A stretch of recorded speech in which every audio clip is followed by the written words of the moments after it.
Hello everyone, today we'll talk about the problem maximum score from removing substrings. We're given a string consisting of letters, and we're interested in patterns of the form AB and form BA. We can remove any of those patterns whenever we want. They have to be two adjacent letters. For removing AB we gain X points, for removing BA we gain Y points, and we want to say what is the largest number of points that we can get by performing those operations however many times we want. So in particular, notice that after performing one operation and removing two letters, some other two letters, for instance ones that were separated by the first pair, are now possible potentially to be removed. So for instance, if we have in a string something to the left and right, and maybe we have a pattern BBAA, then at first we can only perform this move, remove BA. But after removing BA, we're left with another BA, so we can remove that BA as well. And we want to get as many points as possible. This is a very cute problem. I wouldn't worry if you weren't able to solve it, because problems like this, in particular problems that operate on strings and remove some substrings to get some points, are typically just ad hoc problems, and you have to come up with some observation to solve them. I don't think there is an easy way that works every time, but I'd like to present perhaps a line of reasoning that can be used to arrive at an algorithm. We might also keep on the back of our minds that, let's say that, well, we might say without loss of generality that x is greater than y, so that it's better to remove AB than to remove BA. And if it isn't at the beginning, then we can just swap those two values with each other and imagine that every B is an A, every A is a B. So in code written explicitly, it would be something like this. We take first and second to be A and B, and if x is less than y, then we swap first, second, we swap x and y. So that's maybe the beginning idea.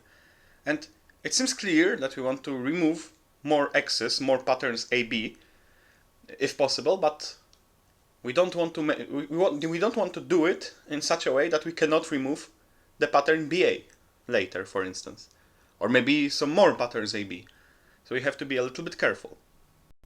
So at this point, we might just try to work with some strings and come up with some observations. The first easy observation is that all the letters that are not A or B are separators that break our problem into separate parts. So for instance, here we have C, A, B, X, B, A, E. This C and X and E means that our problem is equivalent to AB as one part, BA as one part, and that's it. So we can only think about parts between those separators. And those parts have a very nice quality, and that quality is that they are only consisting of letters A and B. And still, when we only have letters A and B, we might be scared that by performing greedy removals of the substring AB, we'll end up with locking ourselves out of doing something better later. So taking more operations later. Because how can we regret taking AB, given that AB is better than BA? Well, the only way to do so would be that either later we cannot take more ABs, so by taking one AB early we cannot take two ABs later, or maybe that, even worse, later we can make fewer moves than if we started with BA. And at least that second part is easy to see, that will never happen. That's because consider that when you have a string consisting of A's and B's, then how many moves can you perform on that string? Well, that number of moves is just the minimum of the count of both A and B. And it's easy to see why. That's because you cannot perform more moves than the minimum number of occurrences of either one of those letters, because every move removes exactly one occurrence for both those letters. And you can perform a move as long as there are two different letters, because if there are two different letters, then either there is an A followed by a B or a B followed by an A. It's impossible to stack A's and B's such that A and B are never neighboring. So we know that the number of steps doesn't matter. So it's the same and we cannot ruin our solution by making the number of steps smaller. So we're only left with making sure that we get as many ABs which gain more points over BAs which gain fewer points. And the idea here, of course, is maybe we can just cross our fingers and assume that a greedy solution works. And indeed, it does work. You might try to convince yourself by thinking about how actually, because then we only have to show that taking an AB will not make it that later we cannot take more ABs. Such that we can, perhaps by starting with BAs, we can get more possible ABs later. But since an AB is just defined by an A appearing in front of a B later in the sequence, it seems pretty intuitive that we cannot mess this up.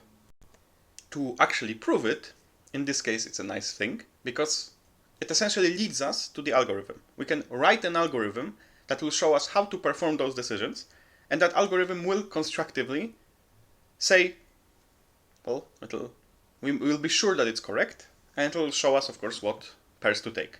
But we can also just believe in the greedy strategy and solve the problem at this point, knowing what we know. So we always start with AB, we remove all the ABs, and then we go and remove all the BAs, remembering what ABs we've removed previously. And this is a standard problem because now removing ABs is like removing opening and closing parentheses. So we just have to remember what we have removed, and to remove them, we have to maintain a count of open parentheses, count of A's. Every B closes one A, and that's it. And after that, when we've crossed out some of the numbers, we go do the same, but now treat B as an opening parenthesis. So essentially count pairs like this. And this will lead to a correct solution because this greedy algorithm works. And an algorithm that will work similarly to a proof of why the greedy algorithm works is to consider at every point what decision we should make. And to do so, we can go through our parts and remember the number of times we've seen an A, seen a B, and we can go back in time to make some decision. And so the idea here is that we'll count the number of A's, count the number of B's. We will always, whenever we have an open A, we have an A that we have seen previously, and then we have a B later, then we can make a pair of A and B. So in code, we'll count the number of A's, count the number of B's. Whenever we see a B, we have an A that's unmatched, we match them and add X to the result. If we cannot match with an A, then we remember that we had a B before. When we have an A, we remember that we've had an A, which can of course lead to the situation that we have something like BB, AA. So now the count of B's and the count of A's is both equal to 1. And the thing that we have to do at the end is to make sure that for all the possible BAs that we can create, after we've created all the ABs, we do create them. But it's easy because if we know how many times a B appears and an A appears, we can just take the minimum number of those two, and that many BAs will be created. And we do that whenever we see a letter that's not A or B. We also have to do that at the end because that's the end of the last portion of the string. And of course, whenever we see this letter that's not A or B, there can be no pair crossing it, so we put both of those values equal to 0. And at the end, we just return the result.